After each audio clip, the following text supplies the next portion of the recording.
Today, the ruins of Uruk lie sun-scorched under the harsh Iraqi desert, its ancient mud brick walls crumbling in silence, whispering secrets of a civilization long gone.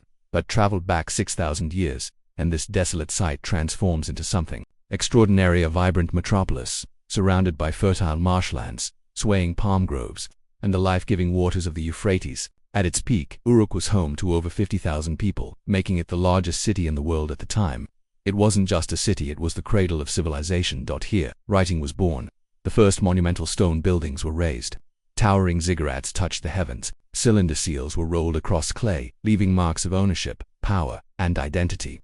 And here too was born the legend of Gilgamesh, a king, a warrior, and a seeker of immortality whose story still captivates us to this day. The origins of Uruk's. The name Uruk may come from the Aramaic word irek, meaning long, or from the Arabic urak, meaning shore or bank, reflecting the city's geographical roots. Located in southern Mesopotamia, the land between rivers, Uruk lay east of today's Euphrates riverbed in Iraq's Muthina Governorate, about 30 kilometers from the modern city of Samarwa. Before Uruk rose as a city, two key settlements, Kalaba and Ina, thrived independently. Both were rooted in the Ubaid culture, a precursor to Sumerian civilization that introduced organized agriculture, irrigation, and centralized religious power. These early communities weren't just villages, they were centers of spiritual and economic life. Priests and administrators oversaw everything from temple rituals to grain storage, while ordinary people worked the land, raised livestock, and traded goods as far away as the Indus Valley in the Persian Gulf. Kalaba and Ina, the sacred twin precincts. Kalaba was among the oldest Sumerian settlements, dating back to 5000 BC. Its spiritual heart was a raised temple terrace dedicated to Anu, the sky god. This sacred hill later became known as the Anu district. One of the twin precincts of Uruk, Ina, by contrast, was a dynamic center dedicated to Inanna, goddess of love, fertility, and war. Unlike Kalaba's solemn terrace, Ina bustled with temples, workshops, and ritual complexes, enclosed by a mysterious wall, the purpose of which remains debated. Ina may have been both sacred and defensive in nature. By 4000 BC, these two centers, Kalaba and Ina, merged to form what we now call Uruk, built on the spiritual, technological, and political foundations laid by the Ubaid culture. The stage was now set for the rise of a true city, the rise of a metropolis. The Uruk period, ca. 4000 to 3100 BC, marks one of the most transformative phases in human history. During this time, Uruk evolved into the world's first true urban center, giving rise to new forms of governance, architecture, and record-keeping. The city's social hierarchy solidified, with powerful priest-kings and temple administrators controlling labor, trade, and religious life. The first rulers of Uruk were legendary. According to the Sumerian king list, the earliest king was Meshkiangasha, son of the sun god Utu, who reigned for an astonishing 324 years. His successor, Enmerkar, is credited with building the city and reigned for 420 years, a sign not of literal time but of mythic legacy. By the end of the Uruk period, the city sprawled over 400 to 550 hectares, with a population that may have exceeded 50,000, possibly up to 80,000. At this point in history, no other city on earth came close.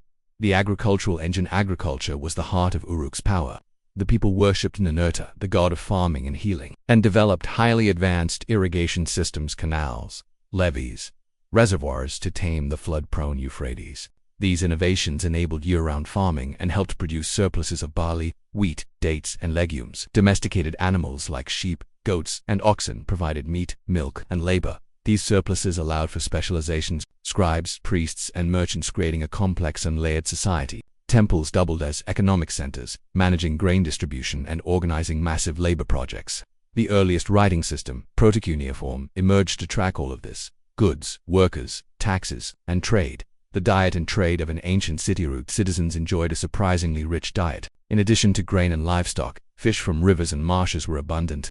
Over 300 fish names have been recorded from ancient texts, identifying around 90 different species, from carp and eel to tuna and mullet. Fishing methods included nets, spears, and hand-catching in shallow waters. Baya, made from fermented barley, was so central to Sumerian life that they worshipped a goddess of brewing, Nenkasi. Uruk's booming trade network reached from the Indus Valley to Anatolia. Artifacts from the city have been found in Egypt, Iran, Syria, and the Arabian Peninsula. They exported textiles, reed mats, pottery, and oils, and imported copper, timber, ivory, pearls, lapis lazuli, and precious stones.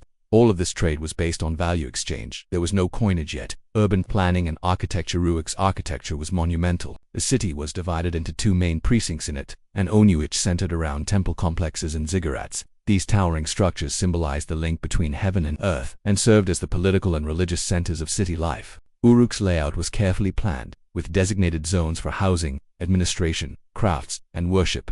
The use of baked bricks, columned halls, and stone foundations shows the architectural sophistication of the Sumerians. The legacy of Uruk left behind more than ruins. It gave humanity writing, organized governance, monumental architecture, and a mythic king whose story still echoes across millennia. Gilgamesh, part god and part man, whose search for immortality is preserved on clay tablets, reminds us of the eternal questions that bind us all: life, death, and the pursuit of meaning. Uruk wasn't just the first city, it was the first civilization, the template for everything that followed. And though its streets are now silent, its voice still speaks through time, written in clay, stone, and legend. It housed temples, ziggurats, and administrative buildings surrounded by courtyards and possibly workshops. Cuneiform tablets found here suggest these spaces housed scribes. Large columned halls, like the Great Hall in the Ihana precinct, may have served as assembly or storage areas, reflecting Uruk's role as an economic hub. A beautiful and intriguing find discovered in the inner precinct is the Walker vase, a 1-meter-tall alabaster vase dedicated to the goddess Inanna. It features carved reliefs and registers showing water and crops, animals, human offer-bearers, and a priest-king presenting gifts to Inanna, reflecting Sumerian cosmology and ritual. It was likely used as a votive offering or a ceremonial vessel. It was used in temple rituals to hold offerings like food, drink, or flowers for Inanna, symbolizing devotion and the economic role of Uruk's temples. Another remarkable find within the precinct was a square garden named the Great Courtyard. Among the numerous special buildings there, this garden was likely an orchard and had its own water supply. In one of the buildings, clay fragments with cylinder seal impressions were discovered in a square basin. The hypothesis came to be that these buildings, because of their particular dimensions, existed to hold gatherings of large groups of people who had something to do with administrative functions, perhaps opening up sealed goods. The most innovative building to be found in the precinct has to be the stone cone building on the western side. It stood on a terrace made of clay and had a foundation of stone walls. The walls contained colored stone cones, creating a mosaic shell inside the building. A water tank was found, with the floors being made of water-resistant pavement, suggesting a religious rite involving a large quantity of fluid. Post holes were found, possibly indicating standards for flagpoles made with reed bundles. A remainder of such a bundle has been found. This one is dated from around 3500 BC and is bound with bronze bands. The mosaic cones return in their most impressive forms in the pillar hall in the center of the precinct. The cones were ceramic and were roughly 8 to 10 centimeters long and 2 to 1.88 centimeters thick, and were painted black, white, and red. The western district, called Anu, was situated in the western part. This older cultic area was dedicated to the sky god Anu. It was less extensive than the Yana precinct, but equally significant. Anu seemed to contain the oldest structure excavated to date, remnants of a tripartite building containing a large central hall with rooms on the side. Wings belong to the Ubi period, the end of the 5th millennium BC. Close to it are the remnants of a clay platform that is thought to form the base of a terrace that was raised up to 12 meters high. Another tripartite building dating from around 3450 BC stood on top of it, with a height of 3.44 meters, preserved today, having a ground plan of 385 meters. The structure had whitewashed walls with a central room containing podiums and a side room with cupboards. Several staircases have been found that led up to the roof. The structure is more commonly known as the White Temple. This temple stood approximately 40 feet tall and would have towered well above the flat plain of Uruk and been visible from a great distance. Even over the defensive walls of the city, it is estimated that it would have taken 1,500 laborers working on average 10 hours per day for about 5 years to build the last major revetment of its massive underlying terrace. Surrounding the central precincts were residential areas, workshops, and markets, though less is known about these due to limited excavation of non-elite areas. These complexes were central to Uruk's religious and political life, symbolizing the city's divine connection. Uruk's architectural innovations laid the foundation for Mesopotamian urban culture, influencing regions as far as Syria and Iran. During the Uruk expansion, the ziggurat became a hallmark of later Mesopotamian architecture, seen in structures like the ziggurat of Ur. Uruk's emphasis on monumental public works and urban planning also prefigured architectural developments in other ancient civilizations such as Egypt and the Indus Valley. Uruk was encircled by a massive mud brick wall traditionally attributed to King Gilgamesh in later Sumerian texts. The wall stretched over 9 kilometers with gates and towers, serving both defensive and symbolic purposes. The wall's construction required significant labor,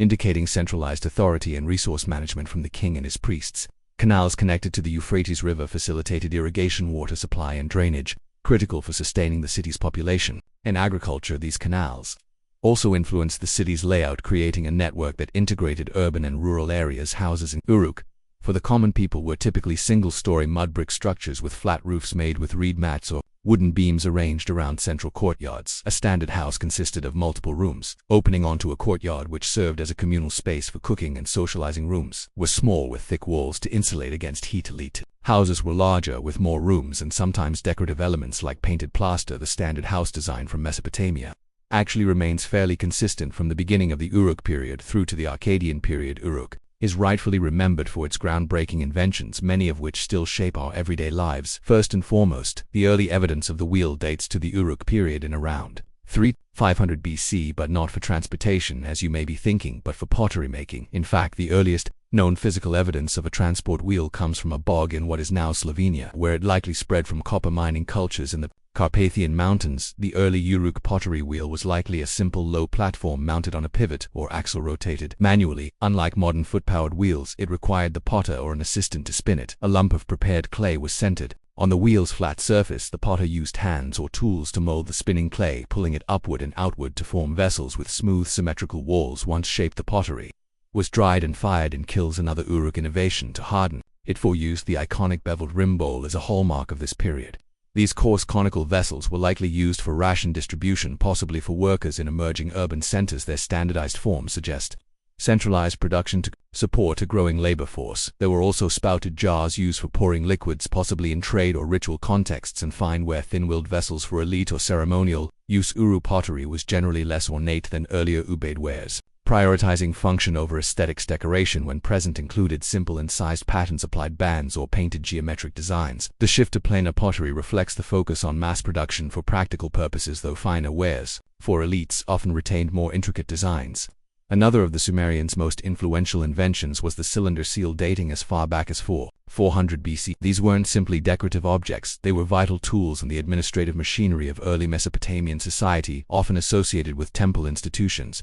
Cylinder seals were used to monitor and record the movement and storage of goods like textiles and agricultural produce in economic transactions. Seal impressions served the same function as a modern signature or ID, ensuring that goods could be trusted even when exchanged between strangers. Sealed bevel rim bowls, for instance, likely tracked daily food rations given to workers, an early form of payroll management. By the mid-4th millennium BC, they had become central to a developing accounting system, one that laid the groundwork for written records. Cylinder seals were small cylindrical objects, typically 2 to 5 centimeters long, made from materials like obsidian, hematite, and lapis lazuli. For the elite, a hole through the center allowed them to be worn as jewelry or mounted on pins. Their surfaces were intricately engraved with scenes depicting deities, rulers, animals, rituals, agriculture, or warfare. When rolled across soft clay, they left a continuous and repeating impression, a mark of authenticity, authority, and identity. In a city like Uruk, these seals were essential for maintaining order and accountability. Their influence would spread across the Mesopotamian world, inspiring later iconography in art and seal making for centuries to come. In essence, the cylinder seal was far more than a bureaucratic tool. It was a symbol of trust, identity, power, and culture. The people of Uruk were also the first in human history to turn spoken words into written symbols, marking the dawn of writing. That the earliest form of cuneiform, known as protuniform, appeared in Uruk in around 300 BC, evolving directly from the use of cylinder seals for record keeping. It consisted of pictographic symbols etched onto clay tablets to document administrative data such as grain quantities, livestock, textiles, or worker rations, drawn or pressed into puffy clay tablets, which were then fired in a heath or baked in the sun. About 440 personal names appear in the text. But interestingly, the named individuals are not kings or important people, but rather enslaved and foreign captives. Somewhat tragically, the list of individuals are not that different from those which summarize cattle with detailed age and sex categories, except they include personal names. The first evidence we have of people having personal names, the Kish tablet, a small limestone tablet from the Middle Uruk period, and part of these Protocona texts feature possibly the oldest named person, Kushim. Kushim's name appears on a clay tablet, which is a receipt for barley shipments. This suggests he was a record keeper, potentially an accountant or administrator. Another Uruk period clay tablet that features names dating back to around 100 BC includes the names of a slave owner, Gala, and their 2 slaves, a man in Apix and a woman, Sukuga. This means that some of the oldest people and their names that we know of in history were slaves. This tablet was likely produced 1 or 2 generations after the Kushim tablet. There are about 60 symbols which represent numbers. These were circular shapes, impressed with a round stylus, and the accountants used at least 5 different counting systems depending on what was being counted. The most recognizable of these to us was the base 60 system, which is used in our clocks. Today 1 minute equals 60 seconds, 1 hour equals 60 minutes, etc. And the 360 radius of our circles. The Sumerian accountants used base 60 to quantify all animals, humans, animal products, dried fish, tools and pots, and a modified base 62 count grain products, cheeses, and fresh fish. Archaeological finds like the tablets from Uruk precinct show over 0 protokona signs. These were primarily economic records with symbols for commodities. For example, a head of barley for grain in numbers protocuneiform was not a written representation of the syntax of spoken language, but just to maintain records. Of the vast amount of production to date, there are approximately 6.0 preserved texts of protokona, while the vast majority of protokona texts are administrative in nature, focusing on economic records and inventory.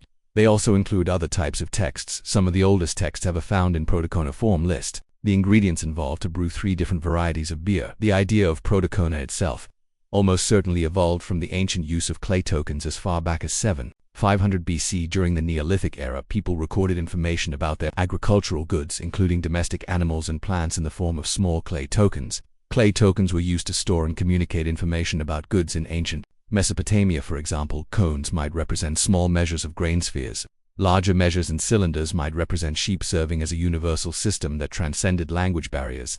They were made very simply. A small piece of clay was worked into one of about a dozen different shapes, and then perhaps incised with lines or dots, or embellished with pellets of clay. These were then sundried or baked in a hearth. The tokens ranged in size from 1 to 3 centimeters, and about 80 of them, dated between 7500 to 300 BC, have been found so far. In a sense, protokune is simply a technological shortcut.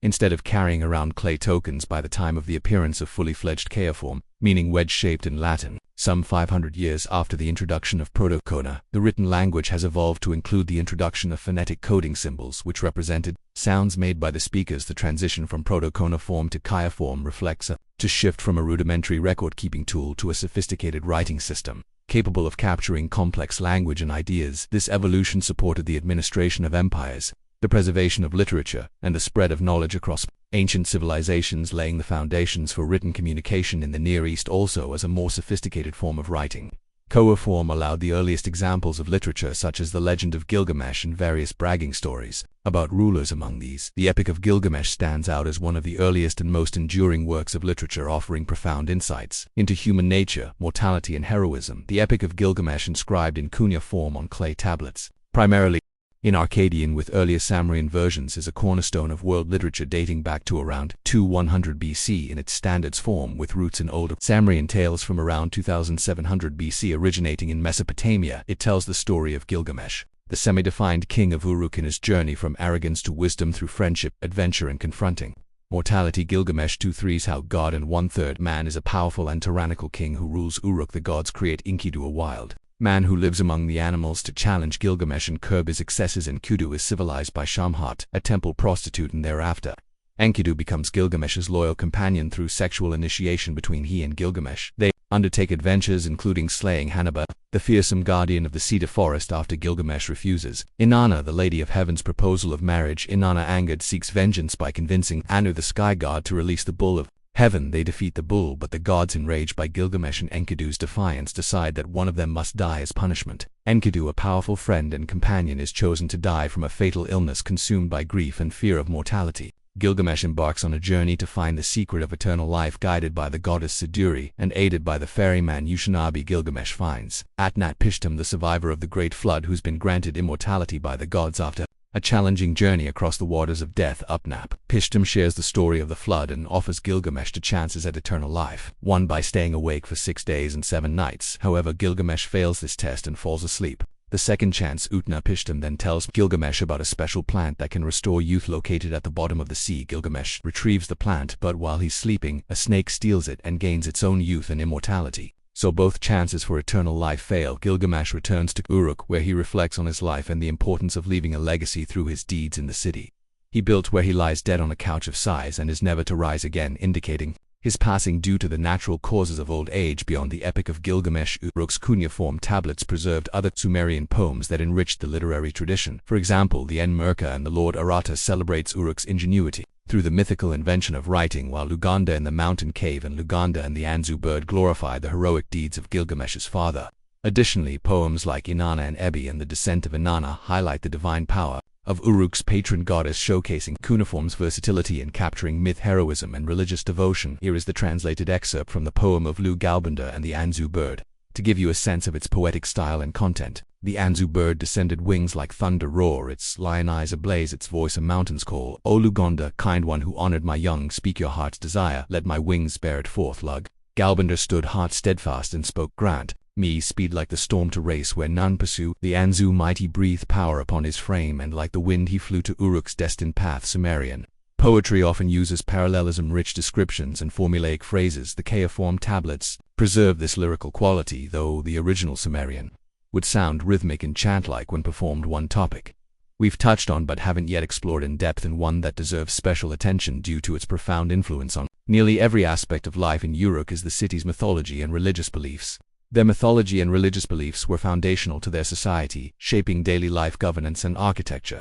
Uru's mythology centered on a polytheistic pantheon of gods and goddesses who governed natural forces, human activities, and cosmic order. Key figures included Inanna, the goddess of love, fertility, and war. So important, she served as the patron saint for a period of approximately 40 years, from around 4000 BC to the rise of Islam in 622 AD. She became identified by the Akkadians and the Assyrians as the goddess Ishtar. She was central to the city's identity, with the Ina precinct dedicated to her worship. Kings were legitimized their rule by ceremonially marrying themselves to the goddess Ishtar. Was involved in almost every aspect of Mesopotamian life as the goddess of love and sex. Mesopotamians would go to the temple of Ishtar to be married or to seek help with conceiving a child. Ishtar also had a role in the more violent side of Mesopotamian politics as the goddess of war, and particular rulers would often call upon her for victory in battle. Myths like Inanna's descent to the underworld highlight her power and complexity. She was also seen as the bright star of the morning and evening. Venus, identified with the Roman goddess Inanna, was often depicted as a young woman, frequently nude, symbolizing her role as a goddess of love and sexuality. She's also depicted with weapons and battle armor in her warrior aspect. Anu, the sky god associated with the Anu precinct and the White Temple, he was a supreme deity, symbolizing divine authority. Anu was also listed as one of the three gods involved in creating the universe. As the supreme deity and ultimate authority figure, the Mesopotamians relied on Anu to maintain their physical and social world. Anu was said to contain the entire universe within himself, and he also controlled the laws by which the universe was governed. He was the father not only of all the gods but also of evil spirits and demons, most prominently the demons Lamashtu, who preyed on infants. Anu was also the god of kings and of the yearly calendar. He was typically depicted in a headdress with horns, a sign of strength. These two were the most important gods to the people of Uruk, but other deities also hold significant roles in their lives, including Enki, the god of wisdom, fresh water, intelligence, mischief, healing, creation, and art. Enki was credited with making the first humans out of clay and was believed to have created the Tigris and the Euphrates rivers out of his semen. His intelligent magic often included trickery to the benefit of the good of human race. Enki is portrayed as a loving and caring god who uses his wisdom to find the best solution in every situation.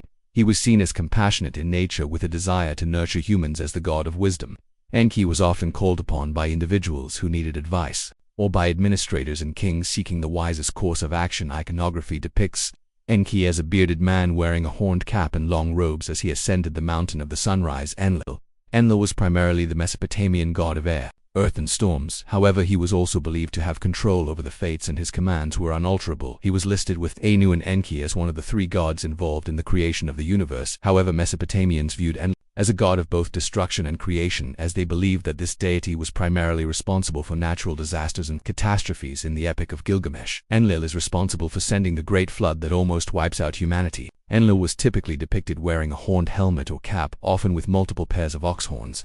Shamash, also referred to as Utu, was the Mesopotamian god of the sun, similar to the Greek god Apollo. It was believed that Shamash pulled the sun across the sky each day. Because of this, the people of Uruk believed that Shamash saw everything that happened on the ground, and so this god also became associated with truth and justice. Shamash was the twin brother of Inanna. As an agricultural society, the Mesopotamians were dependent on the sun for growing their crops, while this alone secured Shamash's place as an important deity. His role as a god of justice was of equal significance to the social and political structure of Mesopotamian culture. Shamash was credited with bringing the rule of law to humans and was said to be the ultimate judge of both mortals and other Mesopotamian deities. Shamash was also involved with enforcing legal contracts, treaties, and business transactions.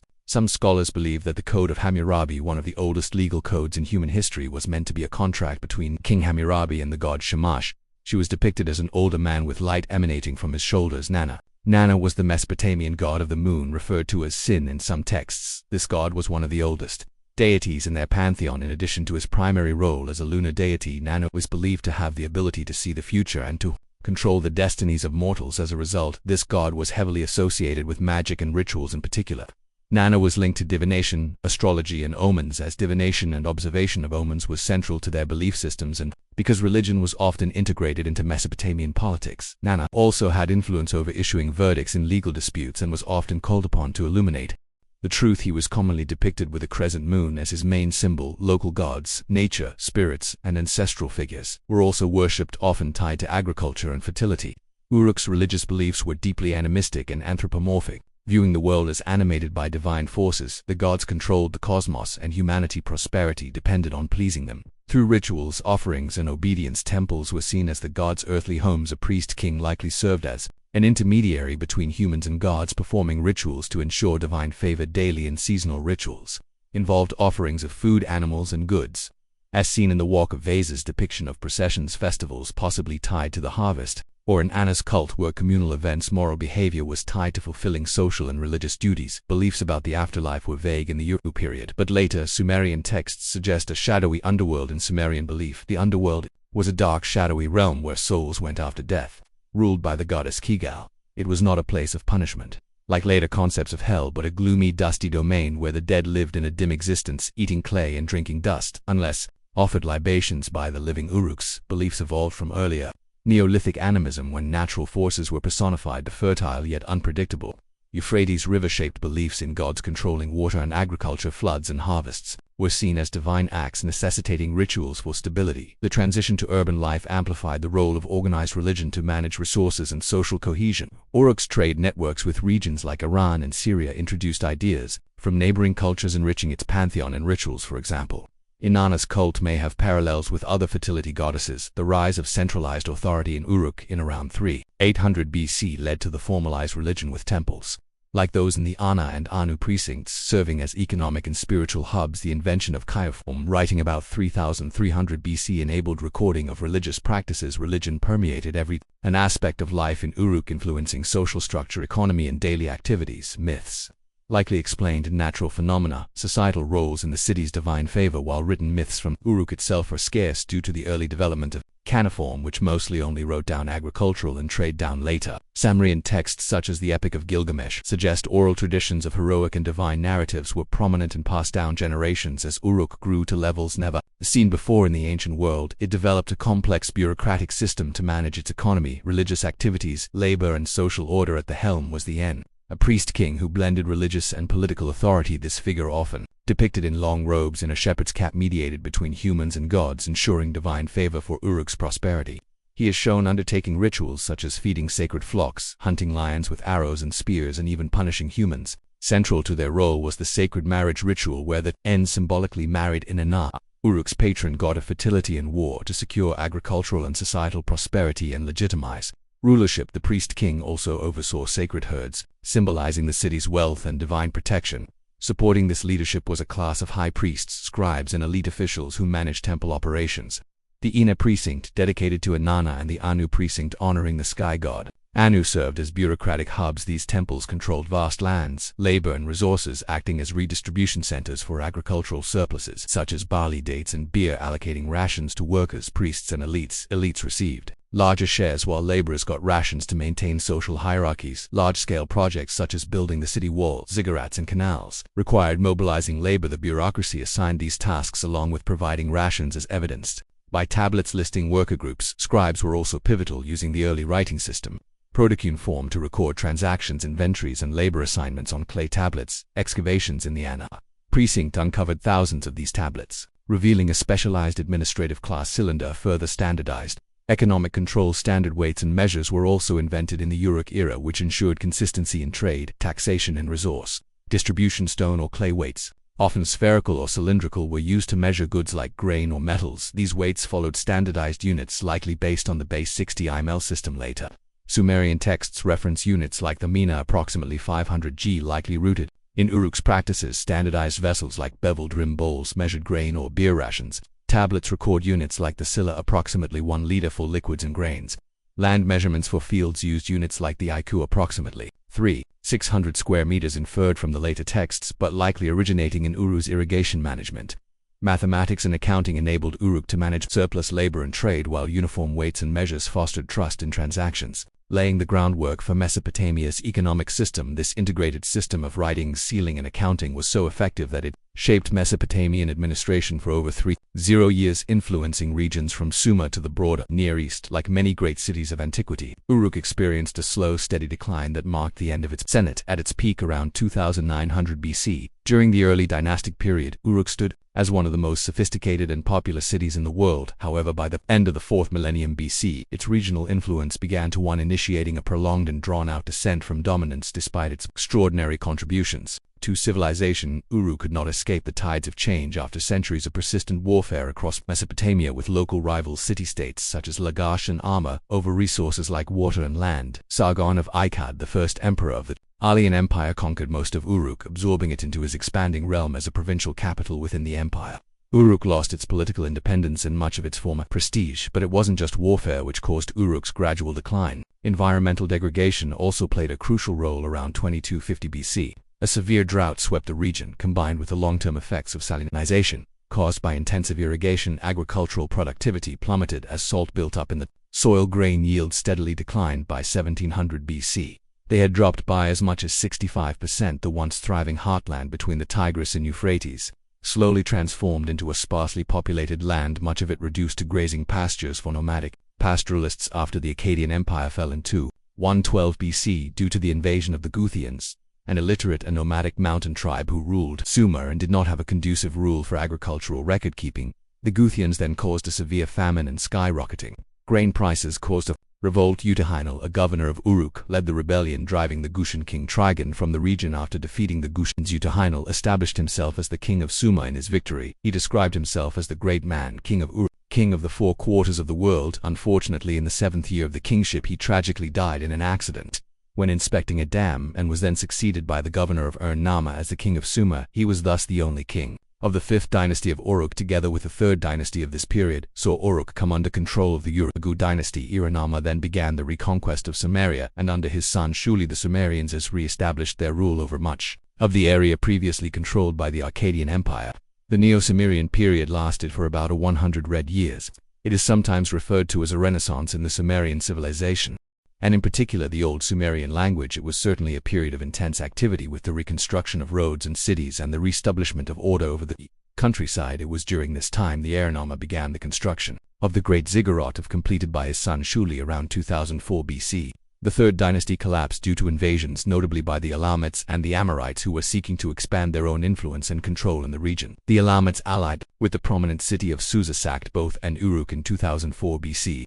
Leading to the capture of the last king Ibisen and the end of the dynasty in 1787 BC. Under the reign of Hammurabi, Uruk came under control of Babylon, along with other Mesopotamian cities, by building a powerful army and skillfully maneuvering between neighboring city-states. Hammurabi unified southern Mesopotamia under Babylonian control, making Babylon the dominant power in the region. However, texts from this period show Uruk's temple still functioned, maintaining religious and economic roles, but the city's prominence waned as Babylon and other cities rose. After the Babylonian Empire collapsed due to a mix of internal strife and external invasion, the Kosa, an ancient people from the Zagros Mountains, rose to power. Their ascent came in the aftermath of the Hittites, an Indo-European civilization from Anatolia who sacked Babylon in 1595 BC. The resulting instability created a power vacuum which the Kosa exploited to take control of Babylonia, including the city of Uruk. Uruk's significance further diminished, though it retained some cultural and religious importance. Archaeological evidence suggests reduced urban activity with smaller populations and less monumental construction. In 911 BC, as part of their expansion, Uruk fell under Assyrian control. The city experienced periodic destruction and rebuilding as Assyrian often suppressed southern Mesopotamian rebellions. Despite this, Uruk's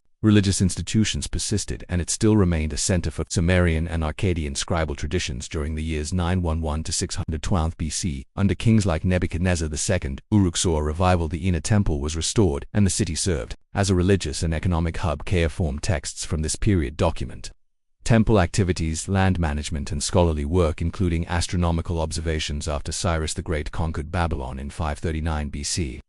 Uruk became part of the Persian Empire. The city retained its religious significance, with temples continuing to operate. However, economic shifts and Persian administrative policies reduced its political importance. Following Alexander the Great's conquests, Uruk came under Seleucid control during the years 330 to 141 BC. The city adopted some Greek cultural elements like Greek-style pottery, but its Mesopotamian identity persisted. The Eanna temple remained active and cuneiform texts were still produced. The Greek became an administrative language. The Parthians, initially a small group of Iranian nomads, then came to rule Uruk through a combination of military conquest and political maneuvering, primarily under the leadership of King Mithridates I. Under this period, from 141 BC to 224 AD, Uruk's urban core shrank. Archaeological evidence shows a decline in monumental architecture, with parts of the city abandoned. The Inay temple ceased major operations. Though smaller shrines persisted, cuneiform writing gradually disappeared, as Aramaic and other scripts dominated. The Sasanians, who already had a significant presence in Mesopotamia, ruled Uruk from 224 to 651 AD. But at this point, Uruk was a shadow of its former self, with settlement at the site ceasing during this time. Eventually faded into relative obscurity. While the city was largely abandoned, a small group of Mandeans settled in Uruk. During this period, the Mandeans are a monotheistic religious group with distinctive beliefs and rituals, most noticeably baptism. As a central practice, they revere John the Baptist as their final and great prophet, while rejecting figures like Jesus, Abraham, and Moses. Their presence in Uruk is evidenced by the discovery of Mandela incantation bowls found in the area. The arrival of Islamic forces in the 7th century marked the city's final chapter. Its last inhabitants dispersed, and the once great city was finally abandoned, no longer fed by the Euphrates nor ruled by priest kings. Uruk, after a history spanning 5 millennia, was left to the dust and silence of the desert for centuries. Uruk lay buried and forgotten beneath layers of sand and time until the modern era brought it back into the light. Uruk was first visited by European travelers in the early 19th century. When the region was part of the Ottoman Empire in 1849, British geologist and explorer William Kenneth Lewis conducted the first documented modern exploration of the site, then known as Walker Loftus, identified the ruins as potentially significant, noting large mounds and surface artifacts, but he initially misidentified the site as the biblical Uruk, or a minor settlement. By the mid-9th century, scholars studying ancient texts, including the Bible and cuneiform inscriptions, began linking Walker to the ancient Sumerian city of Uruk, known from Mesopotamian king lists, and the Epic of Gilgamesh. The decipherment of cuneiform in the 1850s by scholars like Henry Rawlinson helped confirm the site's identity. Systematic excavations began in 1912 to 1913 under the German Oriental Society led by Julius Jordan. These early digs uncovered parts of Uruk's massive city walls, traditionally attributed to King Gilgamesh, and the Ayana precinct, a major religious complex dedicated to the goddess Inanna. Excavations resumed in the 1920s and continued intermittently from 1928 to 1939 under German archaeologists like Arnold Nulk and Heinrich Lentzin. These efforts revealed the city's monumental architecture, including the ziggurat of the Ayana precinct and the Anu ziggurat, as well as thousands of Goifor tablets. Work was interrupted by World War II but resumed in the 1950s up to the 1980s under German directors Heinrich Lentzin and later Hans-Jörg Nissen. Excavations yielded iconic artifacts like the Walker Mask, or Lady of Uruk, a life-size stone face of a woman now housed in the Iraq Museum. In 2006, Uruk was included as part of the UNESCO World Heritage Site, recognizing its global cultural significance. Uruk, one of the world's earliest urban centers, laying the foundation for civilization with its pioneering developments in writing, architecture, and governance. At its peak from roughly 40 to 2500 BC, Uruk thrived as a bustling hub of trade, culture, and innovation, exemplified by its monumental ziggurat, sophisticated cuneiform script, and the epic tales of Gilgamesh, reflecting its intellectual and political prowess. However, by the early 2nd millennium BC, Uruk began a gradual decline, driven by environmental challenges like salinization, shifting trade routes, and political instability from invasions and warfare. Despite its diminished prominence, Uruk's legacy endures in the archaeological record and its foundational contributions to urban life, literacy, and human culture, marking it as a cornerstone of civilization's evolution. Thanks for watching.